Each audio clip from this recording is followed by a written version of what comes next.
My son let his wife slap me in front of everyone. I didn't cry, I just left. And that night, I did something they never could have imagined. I'm glad you're here. Stay until the end and tell me what city you're watching my story from. I want to know how far it has reached. I had tied the bouquet with hemp twine, just as Jessica always said to, because according to her, ribbons were an unnecessary extravagance. The flowers, freshly cut that morning from my garden, were wildflowers arranged in soft tones, with just a small touch of tape to hold them firm. I held it close to my chest as I climbed the stone steps to their house, determined to keep the encounter peaceful, with the remote hope that it might even be cordial. The door was ajar. From inside, I could hear the cheerful voices of Brian's colleagues and Jessica's friends from Pilates. My son gave me a distracted wave, barely lifting his hand when he saw me come in. Jessica took the bouquet with a tight smile that didn't reach her eyes. "How thoughtful," she said, and placed it on a table in the hallway without bothering to find a vase. We ate quiche. I told her the hollandaise sauce was good, even though it had already gone cold. I asked about her boutique, though I already knew business wasn't going as well as she'd hoped. She asked about my blood pressure, which she always confused with my cholesterol. I said nothing. Then I made the mistake. "I left you a message on Thursday," I said while sipping my tea. Jessica didn't even blink. "I know, I was busy. I just wanted to confirm the time for brunch. I wasn't sure if it was at noon or—" She stood up, leaned toward me, and slapped me. Suddenly, hard, without warning. The sound was sharp, like a plate shattering in mid-air. My cheeks stung as if I'd been struck with a hot cloth. No one said a word. I looked at Brian. He looked back at me. He had seen the whole thing and just kept chewing, unhurried, with that same old calm, as if nothing had happened. He didn't even drop his fork. There was no surprise, no reaction at all. He just lowered his gaze and went back to his plate. I stood up slowly, feeling the thick air in the room, and pressed the napkin to my face. Not to hide the mark, but to have something to hold on to. "I think I'll be going," I said, and my voice came out steady. Jessica rolled her eyes as if I were making an unnecessary scene. Brian did nothing to stop me. The flowers were still on the table, without water, already beginning to wilt. I left without them. The sound of my footsteps on the floor was soft, steady. No one came after me. Outside, the sun was so bright it hurt. By the time I reached the sidewalk, I had already made a decision. I would be back later. My feet knew the way back.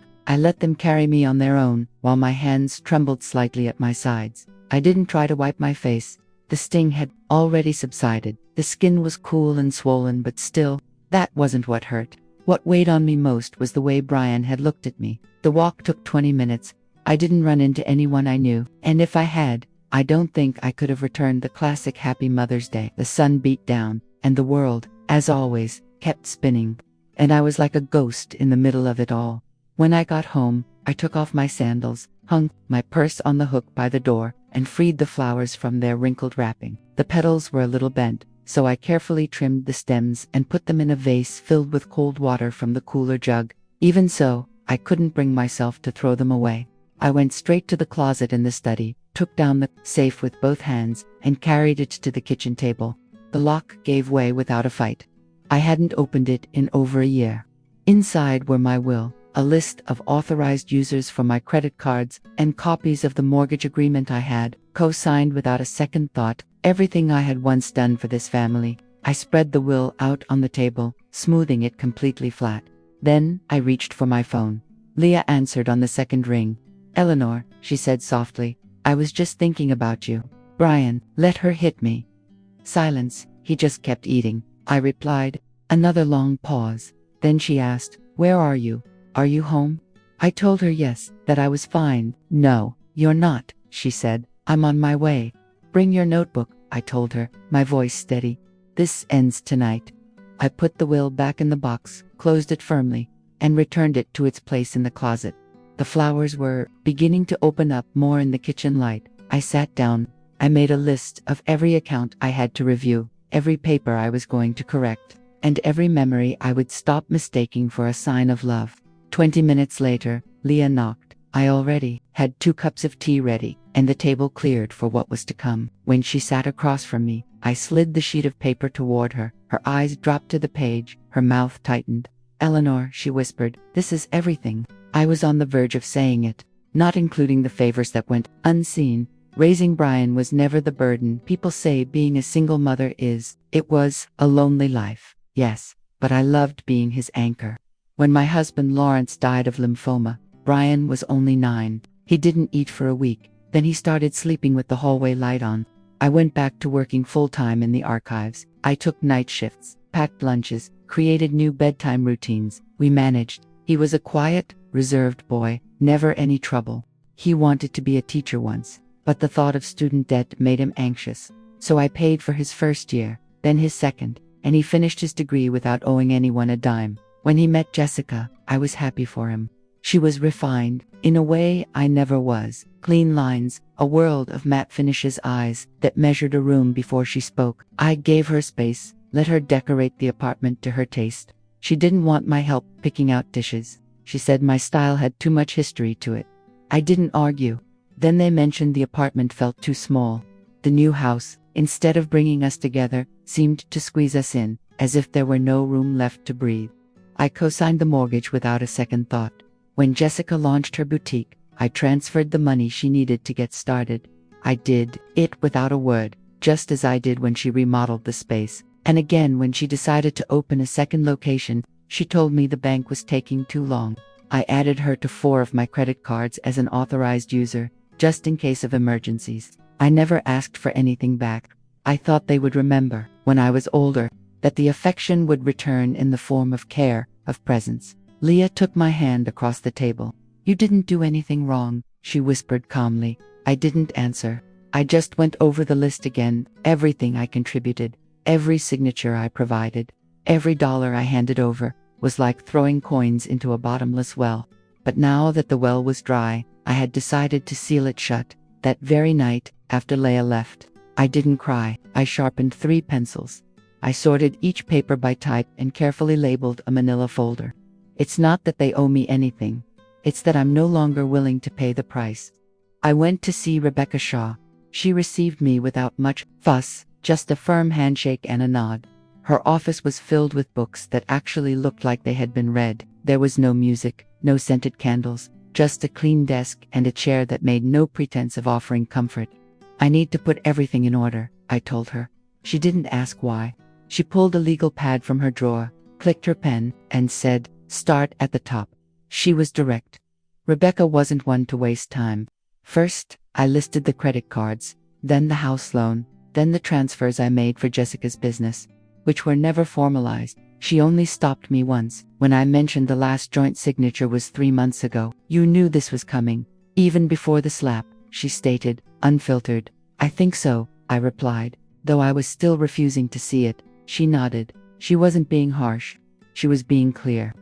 Rebecca began drafting the letters to revoke authorizations and release me from liabilities. She called her assistant to ensure all permissions related to my accounts were fully confirmed. We adjusted the terms of the trust with precision, removing Brian and Jessica from the list of people responsible for my medical decisions, eliminating any possible confusion in the future. We also informed the bank about the changes made to the investment account, making sure the records were updated. Then, with a quiet seriousness, she reviewed the original will, pausing at each clause, meticulously marking every line where the beneficiaries' names appeared. "Do you still want to keep the donation to the shelter?" she asked, her voice even showing no judgment. I answered firmly, without nuance. "I said it, and it stands. There's no turning back. As for the house, it will be free and clear, with no strings attached, and under no circumstances will anyone else's signature be next to mine. It will be mine alone, forever." Finally, she looked up, with a calm that ached, and asked, "So, when there's nothing left, when everything has been distributed, where do you want the remainder to go?" I sank slowly into the back of the chair, my heart tight with a name I had held on to for years, a name I had never forgotten, though we shared no blood or last name. She wasn't family on paper, but she always found me, even in silence. Last year, she sent me a hand-embroidered card, with a dried marigold pressed between pages folded so carefully it almost hurt to open them. "Karina Wells," I said without a pause, "add her to the list, and also make sure the shelter receives its share. I want everything to be divided fairly." Rebecca's hand didn't stop for a second, writing quickly as her assistant slid the forms toward me, one after another. I signed them all without flinching, feeling each stroke as a release. I stood up without rushing, and though the weight was still on my shoulders, it was no longer the same. It belonged to me now, and for the first time, carrying it didn't hurt. It was mine, and that was okay. Across the street, the boutique occupied the entire corner with its immense windows and mannequins draped in light fabrics that seemed to float in the still air. The sign read Jessica's Edit in gold letters decorated with spiraling vines, reflecting every detail Jessica protected with an obsessive zeal. I crossed the street and parked right in front, watching motionlessly as the door opened and closed at an irregular rhythm while I drank coffee from a disposable cup. A customer came out with a small branded bag in her hand and a slight frown, a sign that she was neither completely satisfied nor entirely disappointed. It wasn't a disaster, but it wasn't a memorable success either, just another business trying to survive on a morning that was moving along without hurry, without glory, and without sorrow. The store had started thanks to an initial fund from an investor everyone pretended not to know, as Jessica made clear during the opening event, where she dodged questions with a firm, rehearsed smile. That investor was me. Of course, there was no contract that said so, no legal document attesting to my involvement. Everything had been handled informally, through personal deposits, nothing that went through business accounts. Because that's how she decided it from the beginning. 3 times I sent money. The first, to reserve the space. The second, to cover the large initial inventory order. And the third, when merchandise disappeared right in the middle of the high season. In December, I didn't need to set foot in the store to know what it looked like. I knew the colors of the tiles. I had picked them out myself one entire afternoon. Back at home, I opened my carefully organized folders and reviewed all the files. There were the receipts for each transfer, along with the emails where they had addressed me with affection, with gratitude, as if I had been their lifeline, their silent support network. Rebecca read everything carefully, nodded, and said it was enough. Then we made 3 calls. The first was to the building's management agency, where we officially requested to have me removed as the financial backer. The second was to their supplier in Ohio. They were informed firmly that there would be no more waiting, no more leniency, that not a single outstanding invoice tied to my name would remain. And the third was another call to Rebecca to invalidate any word Jessica might use later to involve me in another phase of investment. Afterward, I made myself a cup of chamomile tea, took it to the living room, and sat by the window. The calls started shortly after 2 in the afternoon.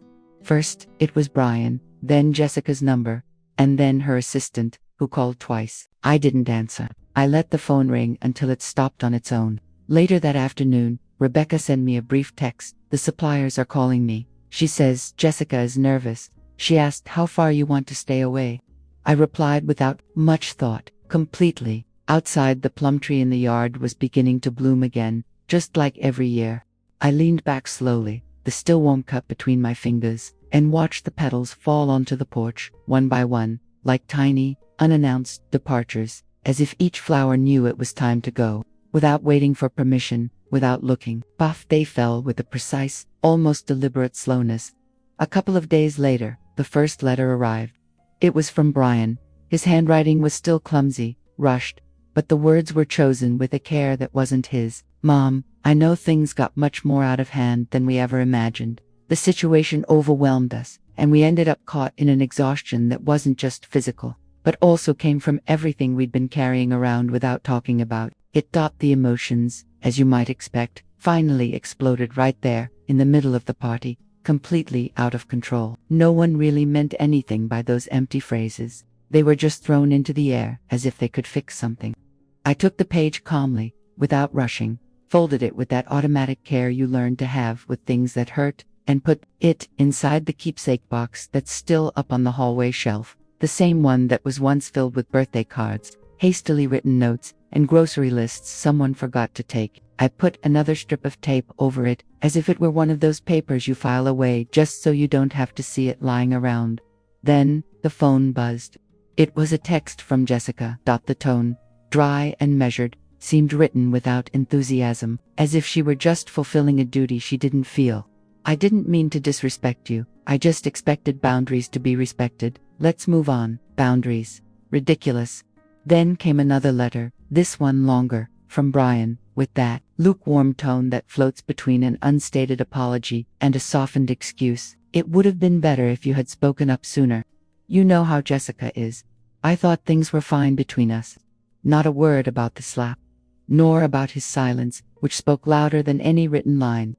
I put that one away too. And then the envelope arrived that turned everything upside down. The name was written in the firm hand of a courier who doesn't ask questions. Inside, a single sheet of paper from a notary's office. There were no explanations, no apologies, just instructions. We are experiencing delays with the closing on the new property. We were operating under the assumption that your co-signature was still valid. If that is not the case, could you provide a bridge guarantee until the paperwork is finalized? There it was. Shameless, with no intention of dialogue, just another demand. I walked out to the patio, the letter still in my hand. The laurel bushes by the fence were already showing their first bud, small white, translucent flowers, like paper. Lawrence had planted them years ago. He said they bloomed as if they were celebrating in silence. I pressed the letter against the bark of the tallest tree. I didn't tear it. I didn't burn it. I just left it there. I left it there, hanging awkwardly between two branches, trembling like an object out of place, like one of those childish drawings no one bothered to pick up. When I went back inside, I opened my notebook and, without much thought, wrote a single word at the top of the next page. Done. Then, I turned to the next blank page and began. Before the sound fully registered, I already knew it was his knock, not firm like a stranger's, nor as relaxed as a close friend's. When I opened the door, there he was, hands shoved in his pockets, his gaze shifting aimlessly between the railing, the doormat, and then to me. I thought maybe we could talk, he said, his voice low. I stepped aside. You have 10 minutes. He came in like someone returning to his childhood room, only to find that nothing is as he remembered. Uncomfortable with what was once his, and now feels foreign. I'm not here to argue, he said right away. I just want to clear some things up. I remained silent. I know Mother's Day was a complete disaster. I've been under a lot of stress. Jessica has been dealing with so much with the boutique, and I should have stepped in. I know. I raised my hand automatically. You should have said, my voice restrained, but you chose not to. He nodded, swallowing hard as if it were difficult. It wasn't for lack of will. I understood that, but he still didn't do it. He opened his mouth, then closed it instantly. You could see him searching for a way to say something that wouldn't make what was already broken even worse. But there were no shortcuts left. I thought, he finally said, barely a murmur, that maybe we could still find a way to be a family again. I looked at him closely. This son of mine, the same one who as a child insisted I sit in the front row at all his school performances, the same teenager who stood motionless at Lawrence's funeral, without shedding a tear. I leaned slightly toward him, speaking with a firmness that left no room for doubt. Did you ever once think of defending me? Not later, not when it didn't matter anymore, but right there, in the moment when everything was falling apart. His lips moved. He tried to answer, but no words came out. I stood up. If you can't, stand up for me in front of other people, I said without raising my voice. Then you don't get to have me all to yourself in private. He lowered his head. He nodded slowly, without arguing, just dragging the weight of his choice. I walked him to the door. There were no hugs, no handshakes. He paused on the steps, perhaps waiting for me to call him back, to tell him to return. I didn't. I closed the door with a slow, almost ceremonial movement, secured the deadbolt, and released the breath I had been holding, as if I could shut out everything else with it. The house was in a thick silence, with no echoes or noises, just the breathing of old furniture. I walked unhurriedly to the dining room, where I opened the drawer of the sideboard I rarely touch, and there I found the stack of invitations I had already prepared in advance, carefully sealed, each address handwritten, the ink long dry. It had been too many years since I had celebrated my birthday the way I truly wanted to. It was always something imposed, the last-minute cake from the supermarket, a brunch attended out of obligation, cards with recycled phrases that said nothing about me, nothing that made me feel truly present or celebrated. This year I was turning 77, and I decided to set the table on my own, without depending on anyone else. I chose 3 names. Leah, who showed up that night with a fire in her eyes, just when my world was collapsing, and I didn't know how to ask for help. Rebecca, who with her folders, stamps, and documents, knew how to make the necessary cuts without hesitating, with the precision of someone who can't afford to doubt. And Karina Wells, a former student from my early years, now a single mother, dividing her days between part-time classes and nights of studying, who once told me bluntly, "You were the reason I didn't let myself fall." I went to the roll-top desk, the one Lawrence gave me for our 20th anniversary, and took out a packet of thick stationery I had saved for decades, ivory with embossed edges, the kind they don't make anymore. I wrote each letter in my own hand, no copying and pasting, no sociology, justing time, and a clear intention. I told them dinner would be at my house, something simple, intimate, with good food, and maybe a story or two worth the silence, needed to be heard. I patiently folded each letter and added a unique detail to each envelope, specially chosen for each of them. For Leah, I included my handwritten recipe for lemon cake, the one I've never shared. For Rebecca, a newspaper clipping about a recent reform in laws for senior citizens, which I knew would interest her. For Karina, a black and white photograph of me at 30, standing on the steps of the old university building, my hair in a bun, my skirt too long, and an open-mouthed laugh at something I've long forgotten, just out of frame. That woman was still alive, though she was often hidden beneath the protective mother, the silent widow, the financial support I became without choosing to. I slipped the photo into Karina's envelope with a note that said, "So you remember who I was before I became your safety net." On the table, I laid out the good cloth napkins, the ones used only on special occasions, polished Lawrence's silver pieces one by one until they shone like they used to, and opened the windows to let in the fresh spring air that was already starting to feel like an early summer. I didn't check the mail that day. I felt no need. I didn't care if there was something urgent or an official document. The only thing that mattered was already decided. The women I had chosen to invite wouldn't be coming out of some pending obligation or because they felt indebted to me, but simply because they truly wanted to be there, present, sharing that moment. There were never any stories of hidden betrayals or unresolved misunderstandings between us, only a closeness built in silence, based on small things that seemed insignificant but, looking back, were fundamental. Everyday gestures, sincere words, long glances, unadorned conversations that you recognize, with time and distance, as the firm foundation from which you can start over, from the very bottom, if necessary. As I finished carefully folding the last napkin, I lit the candles one by one, just as I heard the gate of the house across the street open. The phone rang a little after 9, just as I was pouring the leftover coffee into a thermos for her to take with her when she left. "It's Rebecca," the voice on the other end said. "I know I should have called earlier." Then her tone changed. "The boutique's lease is in jeopardy. They're 2 months behind on rent, and the landlord is considering taking action. On top of that, the house is also at risk." I inhaled slowly, deeply, avoiding any immediate reaction. I knew it could be serious, even illegal, but I also knew it would take a lot of pressure for anyone to make a move. And frankly, I don't think it would be in their best interest to attract more attention. "I'm sure you already had an idea about all of this. The consequences can't be avoided forever." I thanked her for the call. She was quiet for a few moments, then murmured, almost with resignation, "This doesn't come as a surprise to you, does it?" I said nothing, not a yes or a no. I hung up and went back to the table to finish organizing what was left. You could still see the lipstick marks on the wine glasses. The plates were still stacked in the sink where we left them. The night had left its mark on the kitchen, not as a mess, but as proof of a life lived. Later, the phone rang again. This time, it was Jessica. Her voice had a barely perceptible tremor when she said my name. "Eleanor, we've lost everything," she said, and her composure broke. It wasn't sadness I saw, but that final spark of understanding. "It was never ours to begin with," I replied. "You just used me as long as it was convenient." The silence that followed was deep, filled with something that had no name or shape. I hung up before she could try to explain. Outside, the wind was blowing harder. I went out to the porch and watched it sweep dry petals across the yard, from the plum tree, the laurel, and others I couldn't quite recognize. The house that stood right behind me was still standing, intact.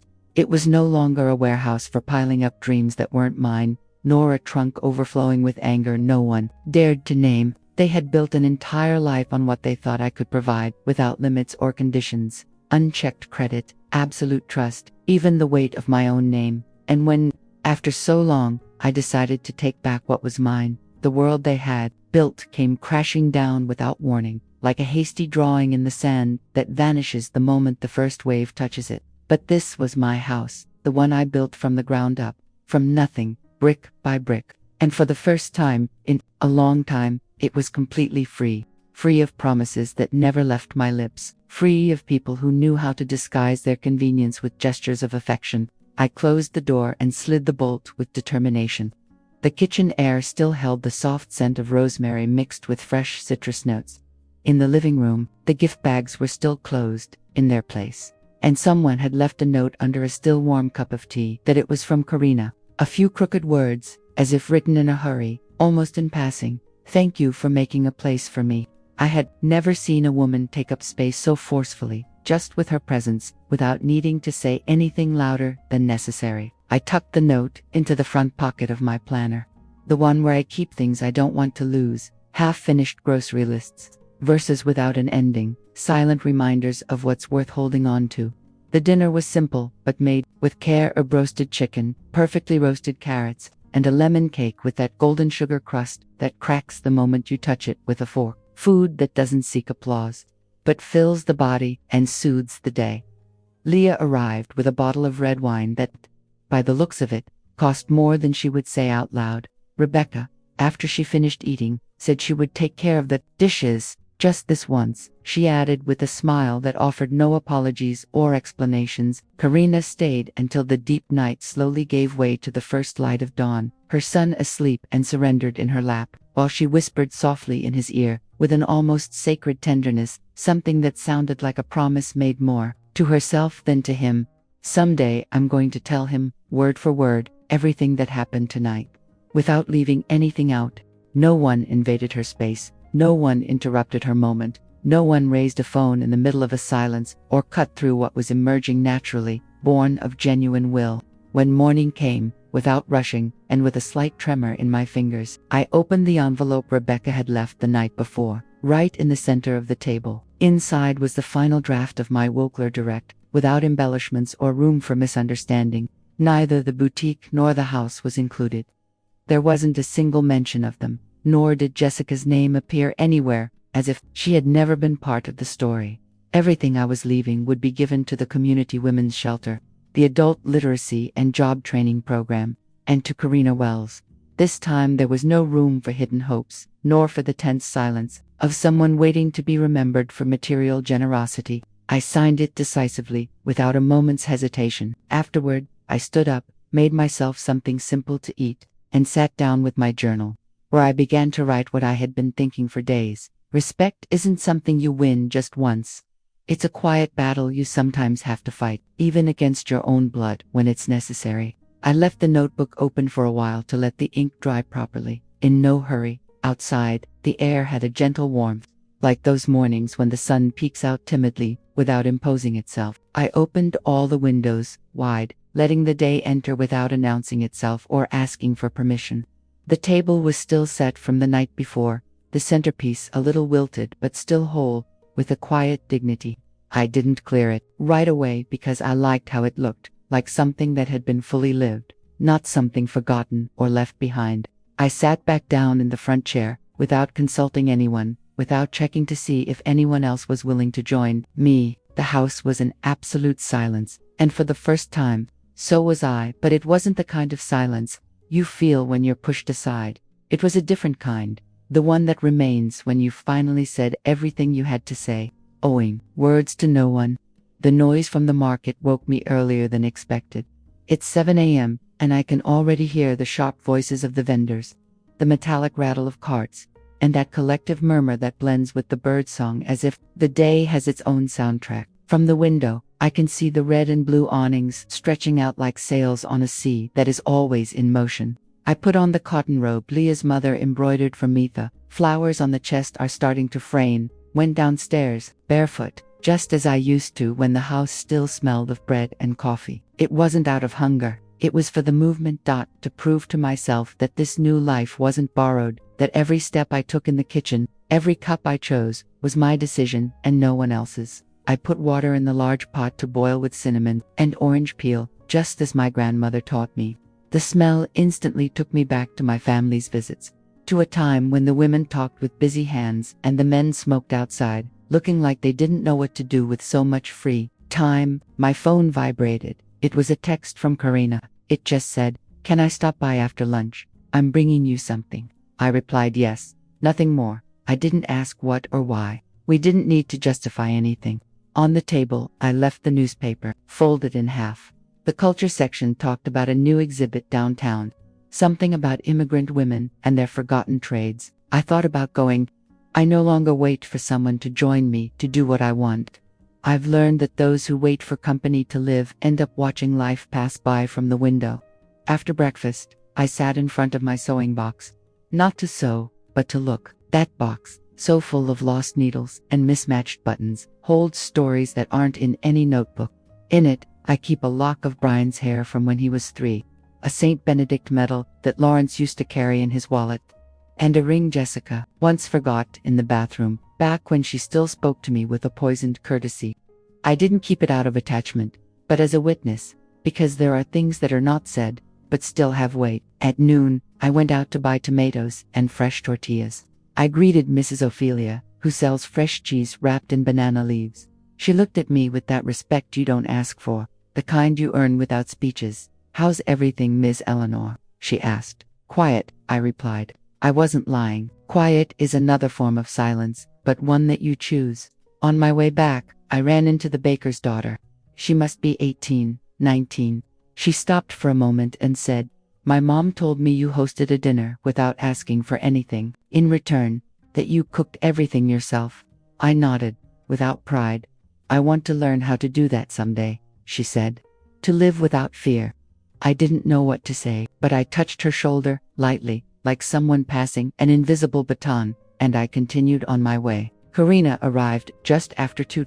She was carrying a cardboard box wrapped in craft paper and a smile that wasn't meant to impress, but the kind that blooms when something inside you begins to heal. She hugged me without rushing. "This is for you," she said, and set the box on the table. I opened it.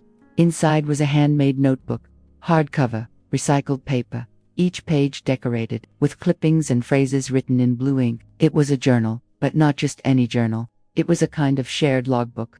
"So you can keep writing what can't be said out loud," she explained. "And if one day you don't want to write alone, just leave me a blank page, and I'll fill it." We served ourselves coffee. Outside, the heat was turning to steam on the roof tiles. We talked about her son, her job, about how she sometimes still feels guilty for surviving. I listened. I didn't interrupt, because I've learned that too. You don't always have to say something for the other person to know you're there. When she left, I returned to the notebook. I picked up the pen and wrote the first entry. Today, the silence didn't hurt, nor the waiting, nor the habit of being strong. Today I felt, for the first time in a long time, that I belong here. Not because someone gave me permission, but because this house, these walls, this cup in my hands, are evidence enough. I closed the notebook again. I made myself a glass of water with lemon and chia seeds. I sat in front of the open door. The market was calm now. The last stalls were packing up. The day had that smell of an ending that no longer scares me. I let the wind come in without asking for permission, and I stayed there, living, not waiting. It rained all night, not the kind of intense rain that knocks down branches and floods the streets. It was a steady, patient rain, the kind that cleanses without destroying. When I woke up, the air smelled of damp earth, and in the distance, a rooster was crowing, as if it didn't know it was already 8 o'clock. I made coffee without sugar, drank it from the same glass I always use, the one with a little star on the bottom that only I know is there. I walked through the house without turning on any lights. I let the natural light define the corners and wash away the shadows of the night. As I passed the mirror in the hallway, I stopped. I looked at myself head on, as if I didn't fully know myself, and I understood something I hadn't said out loud. I'm no longer waiting for them to come back. I don't expect apologies, or clarifications, or letters, or calls. The previous chapter ended not because someone else closed it, but because I no longer want to keep writing it. Leah's voice came through a text message shortly after noon. "Lunch together today?" I said yes. I didn't ask why. Between us, Justifications are no longer necessary. I made rice with peas and a zucchini and corn stew. Nothing elaborate, but made with time. When she arrived, she brought a round sesame bread that was still warm. It had been given to her in her mother's village that very morning. She handed it to me as if it were something sacred. We broke it with our hands. Neither of us spoke about family, about what we lost. We talked about the land, about the rains, about the seeds that are planted even in damaged soil. After we ate, we sat at the table, in no hurry. She told me about a woman who came to the shelter with 2 children and half her face swollen. She didn't cry when we treated her, Leah said. Only when one of the kids told her he was finally going to sleep without being afraid. The sentence hit me like a dull thud in the chest. Not with surprise, but with recognition. To sleep without fear. What a luxury, what a rare privilege. I asked if they needed anything at the shelter. She said new underwear, soap, toothpaste. Nothing you give out of pity, but with dignity. I asked her to make a list. I'll cover it all, I told her. Not out of charity, but out of the need to support what is worthwhile. That same afternoon, I took one of the folders from my study, the one marked private donations. I went to the market, spoke with Rosando at the general store, who always sets aside the best for me without my having to ask. I gave him the list. He promised to have everything ready in 2 days. I paid him in cash. No credit, no accounts to settle. Just a clean, straightforward transaction. On the way back, I stopped by the stationery store. I bought large envelopes, packing tape, and 2 more notebooks. One will be for tracking the shelter's monthly purchases. The other, for writing down what I don't want to forget. I don't trust my memory. Sometimes it disguises pain as a lesson, and other times, it erases the signs that could have saved us in time. When I got back, I found a letter in the mailbox. There was no return address. It was from Jessica's mother. I read it standing up, without going inside. I know I have no right to ask you for anything, but I'm alone. Jessica left the country. Brian won't talk. They left me with the creditors, the calls, and the fear. At the end, she asked if she could come see me. I didn't reply, not because I didn't know what to say, but because I have no interest in opening that door again. Everyone lives with the silence they cultivated. That night, I made lentil soup. I chopped onion, garlic, tomato, and let it simmer slowly. In the meantime, I started another entry in the notebook Karina gave me. Today I reaffirmed that I don't want to live with rage, but I also don't want to live with guilt. Love that is given unconditionally cannot become a debt. It is not my responsibility to pay for what others decided. What sustains me now is not forgiveness, nor revenge. It is clarity. Before bed, I walked through the house in silence, turning off the lights one by one. I paused in the living room, where the black and white photograph of my mother still hung, her shawl crossed over her chest and the look of someone who always knew more than she said. I stood before her for a while, wondering if she ever felt the same way I did, if she also reached a point where she had no one to answer to but herself. I went to bed early. I didn't turn on the TV, didn't check my phone. I left the window ajar and listened to the crickets sing, as if they had no memory. I fell asleep thinking about the underwear Rosando is setting aside for me, about the round sesame bread, about the tears of that woman who didn't cry for herself, but for her son. The next day, Rebecca called just to say, confirmed, the document has been filed. You are out of everything. Her voice sounded different, lighter, as if she also knew that weight was no longer mine. Sometimes, what sustains us most isn't what is said. It's what is finally left unsaid. Today, the first group of women from the literacy workshop arrived, 8 in total. 5 have small children, to carry bags with everything they own, and 1, Rafaela the quietest, brought nothing but a new notebook and the will to learn to write her name without trembling. I set them up in the living room. I moved the armchairs against the wall, cleared the long table, and put a couple of blankets on the floor in case anyone needed to sit there. It's not a school, nor does it pretend to be. It's just a house that opens its doors and doesn't demand justification. I served them hibiscus tea with little sugar and some cookies I made last night from my mother's recipe. They're not perfect, but they fill the stomach without humiliation. There were no forced introductions, just practical questions. Where's the bathroom? What time do we finish? Can I leave the stroller in here? Everything was answered calmly, without hurry. No one is rushing here, because the fear has already been left outside. Rafaela was the first to sit down at the notebook. She looked at me, as if asking for permission to begin. I placed the pencil between her fingers and showed her the first letter of her name. Her R came out crooked, but firm, as if it had been wanting to come out for years. In the background, the children played with bottle caps on the rug. One fell asleep in his mother's lap, and another cried until he was hoarse. But no one got upset. This house no longer reacts with a startle. Here, tears are not suppressed. They are accompanied. Outside, the neighbors walked by without looking. A couple of kids peeked through the gate. One asked if they gave out candy here. Another just asked if this was a church. I told them no, that it was just a house where sometimes you learn to read, sometimes you eat, and sometimes you just breathe. Leah arrived mid-afternoon, as we had arranged. She brought bags of notebooks, pencils, baby bottles, and a stack of poster board donated from the middle school where she works. She also brought her laugh, that laugh of hers that doesn't ask for permission, that enters through the kitchen and makes even the coffee pot bubble differently. We sat on the patio while the others cleaned up. Rafaela was the last to leave. Before she went, she turned to me, touched her chest, and said only, "Thank you, teacher." I answered without words. I just held her gaze with a slight nod. There is no way to repay so much with something spoken. Later, well into the night, I made rice pudding.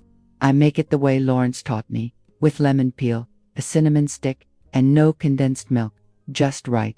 The smell lingered in the kitchen, as if it wanted to speak. I opened Karina's notebook and wrote, "Today this house was filled with women who have nowhere to go.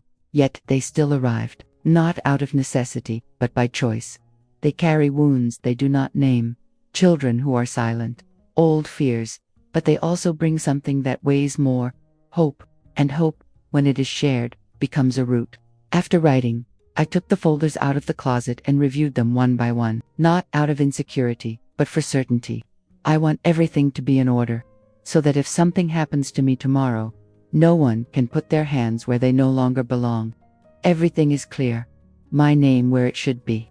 Theirs, erased with legal ink. In the last folder, there's something I almost forgot. A letter from Karina that she left before she left last month. It says she wants to study education, that she dreams of teaching like I did, that, if she ever can, she open a similar space, even if it's in a house made of tin. I folded it carefully and put it away again, not as a memory, but as proof. Not all affections end in betrayal. Some bloom without warning. Before sleeping, I went to the room that Brian used to use when he visited. It hasn't been opened in months. It still smells of stored wood, of untouched books. I paused at the threshold, not out of nostalgia, but out of respect. That room no longer hurts me. It's just another room.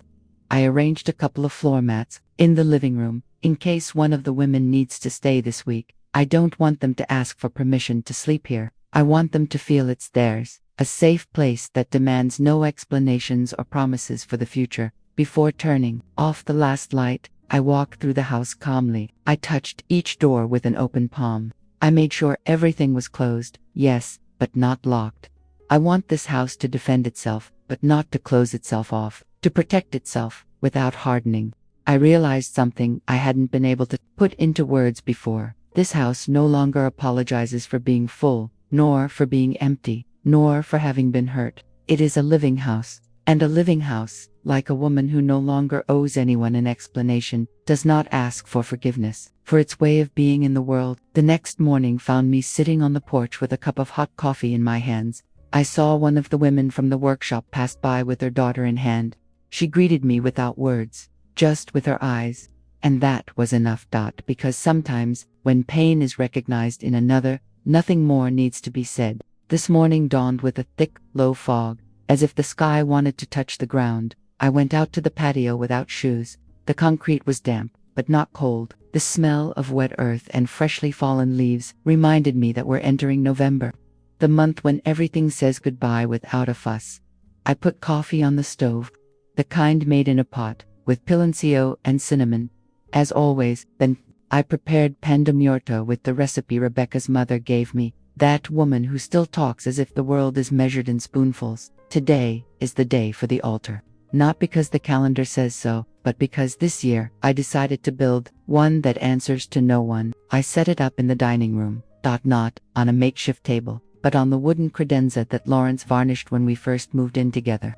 On it, I placed the photos of those who still inhabit me, even though they no longer breathe. My mother, with her long braid, my Aunt Rosario with her striped apron, and Lawrence with that half-smile of his, the one he could never fake. I also put up a photo I never imagined I would include, one of myself, years ago, smiling with baby Brian in my arms. I thought about it a lot, not for him, but for me. Because that woman is gone too, the one who believed that sacrifice always returned as love. The one who put everything on the table, leaving nothing for herself. She deserves an altar too. Not because she died, but because she will not return. I lit the candles, one for each. I decided not to collect. One for each word I no longer expect. One for each night I fell asleep without anyone asking how my day was. The flames didn't flicker. They were still, as if they knew that here, at last, there is a silence that doesn't hurt. Mid-morning there was a knock at the door. It was Karina. She came with her son on one arm and a box wrapped in craft paper. "Can I leave this here?" she asked. "I don't have an altar to put it on."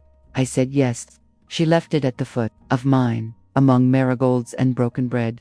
Inside the box was a letter, drawings by her son, and a small bunch of dried rosemary. "So we don't forget," she said, and she left without staying, like someone who trusts. Then Rebecca arrived, her face more tired than usual. She didn't say much. She just brought a bottle of mezcal, 2 glasses, and a folder with sealed papers. "This is the final deed of the trust," she explained. "No one can touch anything now. It's all closed." I took her hand, not out of gratitude, but in recognition. She was the one who closed the doors when I didn't know how. There was no toast, just 2 silent sips. When they left, I sat in front of the altar. Outside, the sun began to break through the fog. The flowers in the garden seemed more alive than ever. I opened Karina's notebook, now on the last page, and wrote, "There is no going back. Nor do I need to.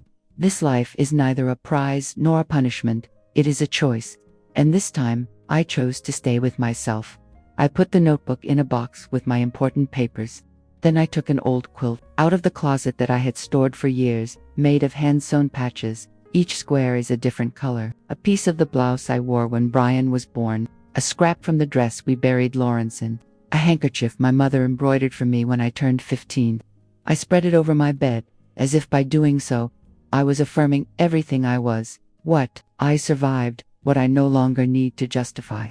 In the afternoon, 2 new women came to the workshop. I didn't know where they came from. They just said someone had told them about a house where you could learn without being judged. I welcomed them without asking too many questions. One had a black eye. The other, a backpack with clothes and nothing else.